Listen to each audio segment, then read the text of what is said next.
सलीब की बहुत सारी पेंटिंग के साथ INRI के हरूफ हमें जो हैं उनके निशान नज़र आते हैं। इसका क्या मतलब है? मैं अपने तमाम दोस्तों को बाइबल स्टडी चैनल में वेलकम कहता हूँ। मेरा नाम नासिर जॉन है। INRI एक मुख्तसर अल्फाज है जिसका मतलब है यसुस नाज़रेनस रेक्स यूदियारम।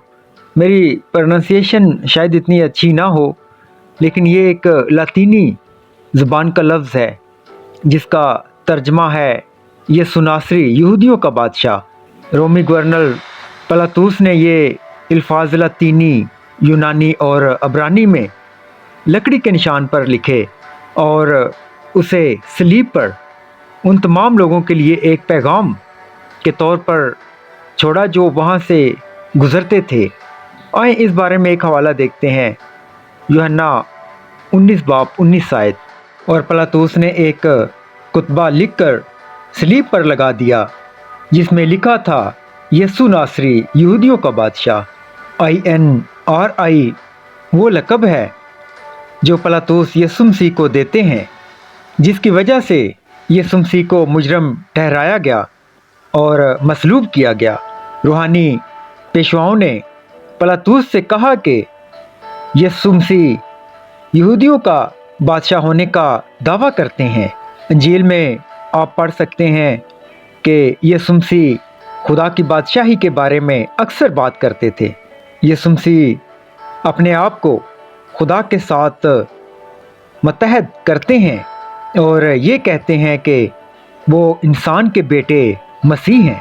इसकी वजह से रहनुमा यसु मसीह से नफ़रत करते थे। यसु मसीह को यहूदियों का बादशाह करार दिया गया। अदालत के दौरान यसु मसीह से पिलातुस ने पूछा कि क्या तू यहूदियों का बादशाह है? यसु मसीह ने जवाब दिया कि तुम खुद कहते हो। आए बाइबल में से एक हवाला देखते हैं, यूहन्ना 18 बाब 36 आयत। यसु ने जवाब दिया कि मेरी बादशाही इस दुनिया की नहीं। अगर मेरी बादशाही दुनिया की होती तो मेरे खादम लड़ते ताकि मैं यहूदियों के हवाले ना किया जाता, मगर अब मेरी बादशाही यहाँ की नहीं। बेशक वो यहूदियों और ज़मीन की तमाम कौमों के बादशाह थे, लेकिन यसु मसीह हुकूमत करने नहीं आए थे, बल्कि अपनी ज़िंदगी और मौत के ज़रिए इंसानियत की खिदमत करने आए थे। उन्होंने कहा, आए एक हवाला में देखते हैं, फिलिपियों 2 बाब 8 और 9 आयत। और इंसानी शक्ल में ज़ाहिर होकर अपने आप को पस्त कर दिया और यहाँ तक फरमाबरदार रहा कि मौत, बल्कि सलीबी मौत गवारा की। इसी वास्ते खुदा ने भी उसे बहुत सरबुलंद किया और उसे वो नाम बख्शा जो सब नामों से आला है। ये खुदावंद का अब्दी मंसूबा था कि उसका बेटा ईमानदारों के लिए मुक़द्दस और बेऐब बनाने के लिए मसाइब का ये प्याला पिएगा। इस बारे में एक हवाला देखते हैं, इफसियों 1 बाब 4 आयत।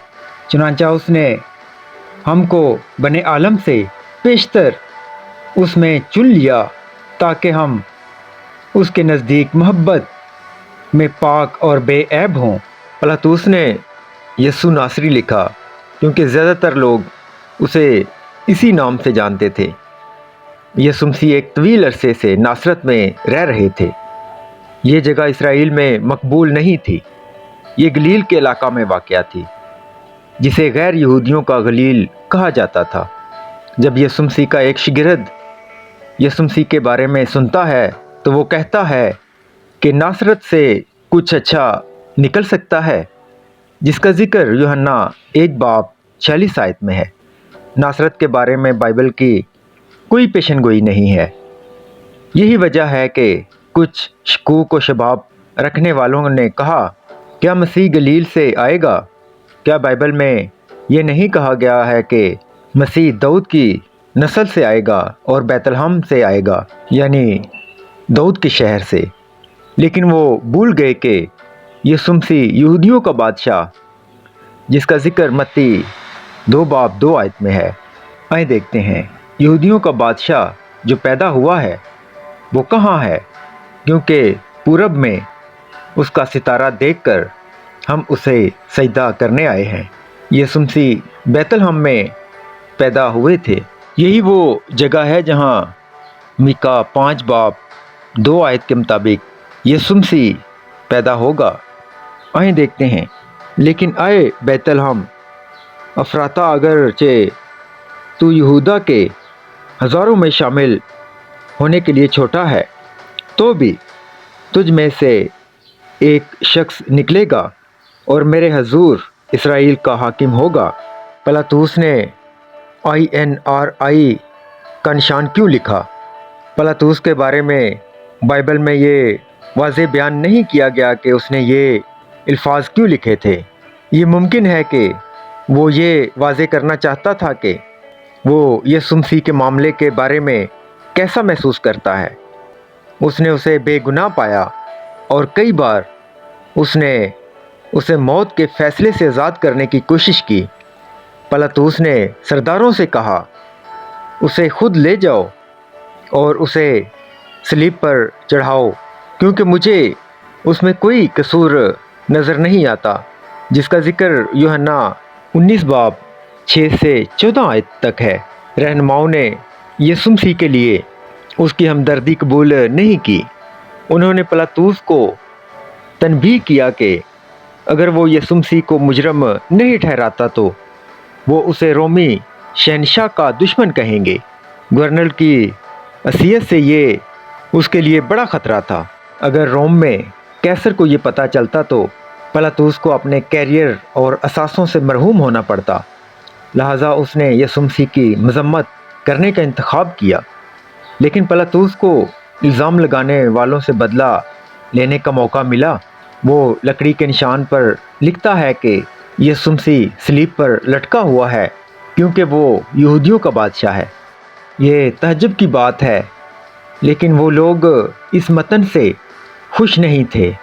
वो पिलातुस से कहते हैं कि यहूदियों का बादशाह ना लिखो, बल्कि इस शख्स ने कहा है कि मैं यहूदियों का बादशाह हूँ। पिलातुस ने जवाब दिया, जो कुछ मैंने लिखा है वो मैंने लिखा है, जिसका जिक्र यूहन्ना 19 बाब 21 और 22 आयत में है। पिलातुस की इंतकामी तहरीर में खुदावंद का हाथ था। खुदावंद उसे यीशु मसीह के ज़रिए उम्मीद और नजात का पैगाम, यीशु मसीह के ज़रिए उम्मीद और निजात के पैगाम में बदल देते हैं। अब आखिर में हम अपने गुनाहों का फ़ैसला क्या है देखते हैं। रूहानी मायनों में पिलातुस का फ़ैसला आपके गुनाहों पर खुदा का फ़ैसला था, यहूदियों के बादशाह को। आए इस बारे में एक आखिरी हवाला देखते हैं, यशायाह 53 बाब 5 और 6 आयत। हालांकि वो हमारी ख़ताओं के सबब से घायल किया गया और हमारी बदकिरदारी के बायस कुचला गया, हमारी ही सलामती के लिए उस पर सियासत हुई ताकि उसके मार खाने से हम शिफा पाएं। हम सब बेड़ों की मानित भटक गए, हम में से हर एक अपनी राह को फिरा। फिर खुदावंद ने हम सब की बदकिरदारी उस पर ला दी। Thank you all.